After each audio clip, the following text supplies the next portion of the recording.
ಹೇಳ್ತಾಳೆ. ಏನಂದ್ರೆ ಅವಾಗ ಹೌದು ಜ್ಯೋತಿಷ ಹೇಳ್ತಾನ, ನಾರಾಯಣಗೌಡ ಜ್ಯೋತಿಷರು ನೋಡ್ಕೊಂಡು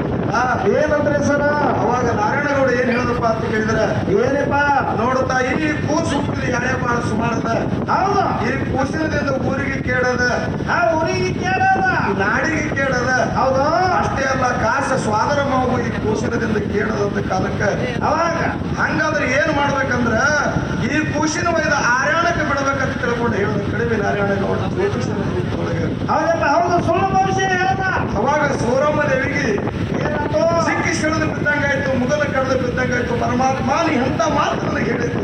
ಹೌದು ಅಂತಾದ ಹೇಳಿ ಸೂರ್ಯ ಚಂದ್ರ ಇರುವವರೆಗೆ ನೆಲವಂದ ಗಂಗೆ ಹರಿವರಿಗೆ ಪಾರೊಂದು ಕೋರ್ ಇರುವವರೆಗೆ ನಿಮ್ಮ ಮಗನ ಹೆಸರು ಬಿಟ್ಟದ್ದು ತಿಳಿತು ಭಗವಂತ ಹೌದು ಹೇಳಿ ಹೇಳಿ ಹೇಳಿ ಇಂಥ ಮಗನ ಕೊಟ್ಟೆ ಅಂತ ತಪ್ಪು ನಾ ಏನು ಮಾಡಿದ್ದೆ ಅಂತ ಸೂರಮ್ಮನಿಗೆ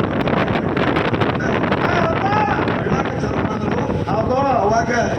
ಹನುಮಪ್ಪ ರತ್ತಾನ ಏನಂದ್ರೆ ಸರ ಊರಿಗೆ ಒಳತ್ತಿಲ್ಲ, ಕೇಳಿಗೆ ಒಳತ್ತಿಲ್ಲ, ಮಾಡಿಗಲ್ಲ ಈ ಕೂಸಿನಿಂದ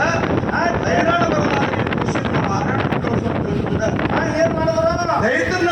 ದೈತರನ್ನ ಕರೆಸಿ ಆ ಕೂಸಿನ ದೈತರ ಕೈಯಾಗ ಕೊಟ್ಟನ ಕೊಡುವಂತ ಶ್ರಮದೊಳಗೆ ಸೂರಮ್ಮನಿಗೆ ಬಿಟ್ಟುಕೊಂಡು ಹೌದು ಈ ಕೂಸಿನ ನಾವು ದೈತರ ಕೈಯಾಗ